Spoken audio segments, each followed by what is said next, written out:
الرحمن الرحيم وضرب الله مثلا للذين آمنوا امرأة فرعون إذ قالت رب ابني لي عندك بيتا في الجنة ونجني من فرعون وعمله ونجني من القوم الظالمين. ایتو کې دویم مثال ذکر کړي دا شذو چې هغه مؤمنان ولې او دا مثال دی د پاره د مؤمنانو چې کوم دوی شذو مثال ذکر شوی ولو هغه د کافرانو. نو دا دوی شذې بیا چې دا بیا مؤمنان دي.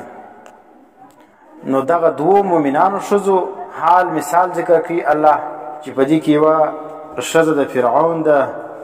او بل چې کوم د حضرت مریم ده. نو دا دواړي چې کوم دي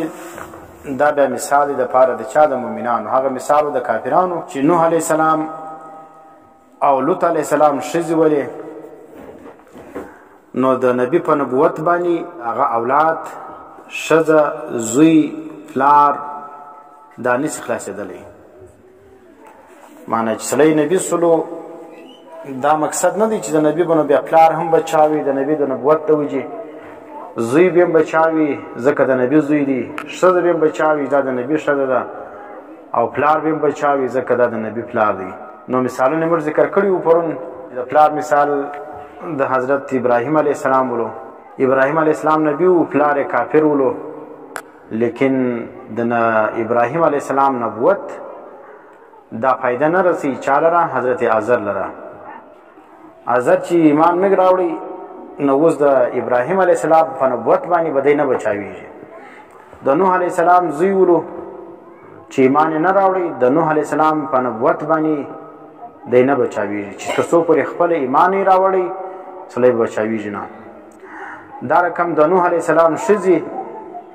او د لوط علیه السلام شذې دا ایمان نو راوړي نو د نوح علیه السلام او د لوط علیه السلام په ایمان باندې دی بچاویږي نه.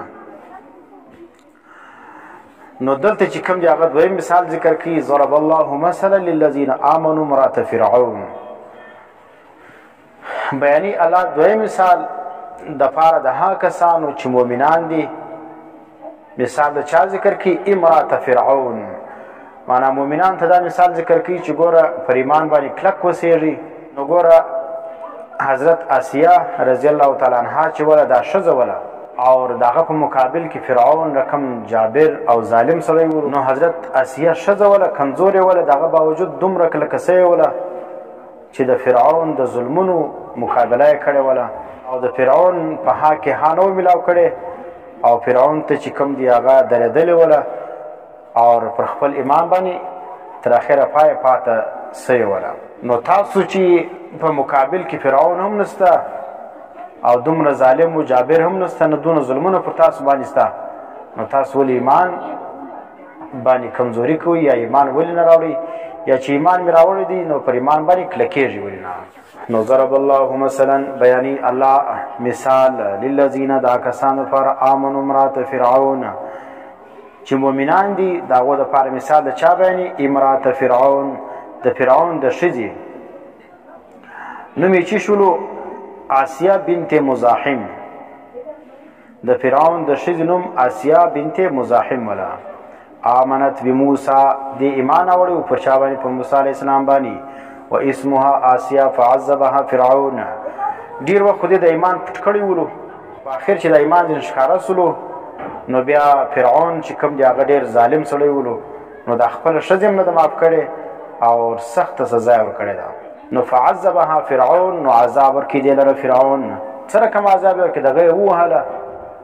نه بان اوتد یدیها ورجلیها. دا ډېره سخته سزا ده. پر لاس او پر پښو باندې میخونه ور ټکول. نو پر لاس او پر پښو باندې چې میخونه د انسان ټکول سي نو هغه به څنګه وي. نو ځکه دا چې دا ډېره سخته سزا ده او دا حضرت آسیه چې کوم د هغه ښځه ده او د کمزوري باوجود د فرعون رقم ظالم و جابر چې دومره سخته سزا ورکوي دا ایمان نه پرېږدي. وفيه دلیل على ان الاستعاذة بالله والالتجاء الیه. وایي په دې آیت کې دلیل دی چې پناه غوښتل او پناه وړل و الله لره او دا رقم مسأله الخلاص او دا رقم د خلاصي سوال کول چې معنی سړی په مشکل کې سي دی به سوال کوي د چا څخه منه د الله څخه کوي. پناه به د چا څخه غواړي د الله څخه چې الله ته پناه راکړي او بل چې پناه وړي الله له وړي او چې په وخت د مشکل کې وي نو د خلاصي دعا به خاص د الله څخه بل دله به نه زغلی نه او بل چاته به نارې نه وي چې پیران پیر ته نارې وي یا پلاني له نارې وي وینې انبیا او اولیاء له رانې نارې وي دا چې کوم دا منع دي نو مسأله الخلاص منه نو د خلاصي دعا چې کوم دا د الله څخه غواړي عند المحن والنوازل په وخت کې د امتحاناتو او والنوازل منه د آفاتو د بلاو چې بلاوي آفات ور باندې نازل سي نو دی به څه کوي د الله سبا چې غواړي سوال کوي او د خلاصي دعا وکړي نو فرمایي من سیر صالحین دغه طریقه چې کومه ده د صالحانو ده معنی نیکان خلق اولیاء خلق څه کوي په وخت د مشکلاتو کې نو دی الله ته نارې وي او الله سره د خلاصي دعا کوي او خلق څنګه کوي هغه پلانې ولي چې کوم هغه مشکل کشا دي پلانې چې کوم هغه داتا دي پلانې گنج بخش دي پلانې چې کوم هغه اولاد ورکوونکي نو داتا چې کوم دي داتا نه څه دینه والا څوک دی الله دی گنج بخش معنا څه معنا خزاني ورکوونکي د پلاور کې ولی تیر سوی هغه باندې چې شي داتا گنج بخش وای داتا چې کوم دی دا ورکوونکي دی گنج بخش معنا خزاني ورکوونکي انا بس خلک چې وار د زموږ وزیران چې وټونه وګټي بیا وی لاړې داتا صاحب دربار لره چیش کی الته پوښ باندې واچی معنا دا چې سوله وزیر تا کلمه نو دای څه کیو دا تا گنج بخش مزار لوړ شي بس البته بیا چادر پرواچی او غلام پرواچی بس بیا راځي خپل خرمستی کی نو دا چې سلو نو دا اولیاء چې کوم نشه خلق چې کوم هغه څه کوي دا په وخت د مشکلات او د آفات کې الله ته پناه وړي او د الله څخه چې کوم هغه پناه غواړي او دا رقم دغه چې کوم دي اولیاء او نیک بندگان هم د الله څخه چې کوم دی هغه پناه غواړي دا ګوره دغه چې کوم د حضرت آسیه چې کوم د چا سره دعا کوي دا نه کوي چې نوح راورسېږه ای ابراهیم راورسېږه ای موسی راورسېږه دا اوازونه قرآن کې نشته ده ګوره د په هغه وخت کې نبي څوک موسی علیه السلام ولو نو حضرت آسیه چې کوم د هغه اواز حضرت موسی ته نه کوي چې موسی راورسېږه دغه مخکې ابراهیم علیه السلام او دا رقم نوح علیه السلام ولو دا ټول انبیا تیر سي دغه आवाज نه څنګه وایي ربي ای رب زما ابني لي بيتا عندك في الجنه نو رب زما ګوره رب ته आवाज کی ټول انبیا او اولیاء شو ګوره قران کې ربنا ربي دا आवाजونه کړی دي نو دا چې کوم دي ملائکه په دا غزي دا خبر دلته لیکي ده نو چې شوکه ما ته جوړه کا کوټه په جنت کې او نجنی من فرعون و عمله او بچاو می کګوره د چا سره د پناه د خاص کی د الله څخه چې الله ته پناه راکې د فرعون څخه او د عمل څخه چې هغه کفر دی یا عذاب دی دا ونجنی او بچاو می کې د چیسم بچاو کې من القوم الظالمین دا قوم ظالمانو څخه چې هغه څوک دی دغه بيدین خلق اهل دینه چې هغه د فرعون په دین باندې روان دي نو فقبض الله روحها چې دې د دعا وکړه بس الله پاک د سید او روح څخه کوي چې بس پر دعا ګوره دعا چې قبول سي بس بیا د سید هغه باندې عمل کیږي نو ځکه دې د دعا وکړه چې الله ما دې عذاب څخه بچاو کړي نو بس الله د سید روح زین واخصله هغه عذاب زین ختم سلو قال ابن کیسان نو ابن کیسان فرمای رفعت الى الجنه دا پورته کړل سره چاله جنت لرا حیتا دا ژوندۍ ولا معنی یو کول چې کوم هغه دا ژوندۍ پورته کړل سو چاله جنت لرا لیکن دا کول کمزور دي نو سمانه روح چې کوم هغه پورته کړل سو جنت لرا فهي تاكل وتشرب نو الته چې کوم دی هغه دا روح چې کوم دی هغه تعلق د جسد سره لري نو الته خوراکم کی اور چشلم کی دا یو مثال سلو دویم و مریم ابنتا او بل مریم ولا عطف على امرات فرعون دا مریم بیا عطف دوی پر چا باندې پر امرات فرعون باندې معنی سره کم دي دا ضرب الله مثلا للذین آمنوا امراتا وینه نو دلته چې کوم الله دوی مثال ذکر کی د مؤمنان لپاره د چا ذکر کی مریم ابنت عمران مریم چې لور د چا د عمران ولا سوره ال عمران موږ ویلې دا عمران دی نو عمران لور ولا التي احسنت فرجها چې دې حفاظت کړو د خپل شرمګاه حافظته نو بیا اولاد سره کوم پیدا سو فنفخنا الله مشفقي پی پدې کې مې روحنا او روح خپل روح چې شلو حضرت جبرئیل السلام باندې په غریبان کې پوکل د هغه اثرات چې کوم دي هغه بیا ولاړو او دغه بیا په هغه لار باندې چې کوم دي هغه اولاد پیدا سولو. نو ای جبریل حیث نفخ فی جیب درعها، نو جبرئیل علیہ السلام چې کوم دی هغه پکل وکل فی جیب درعها په گریبان کې دا کمیس ده دی. نو بخلق الله په پیدا کولو د الله څخه فعله الواصل چې هغه کار رسیدي الی فرجها، معنی د دې هوا اثرات چې کوم دی هغه خوشبو یې ولاړه هلته. نو فحملت بعیسی، نو په هغه باندې حمل د عیسی رالی. وصدقت بکلمات ربها، او دې تصدیق وکړي په کلمات سره د رب خپل. بشرائعه، هغه کلمات د رب چې شولې هغه صحیفې ولې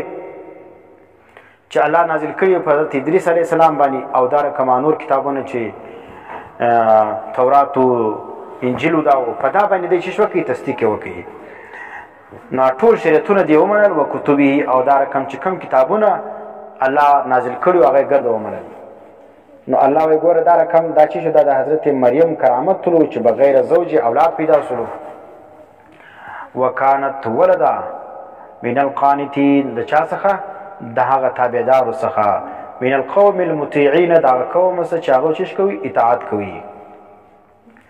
دلته علامه نصفی فرمای وفي طي هذين التمثيلين تعريض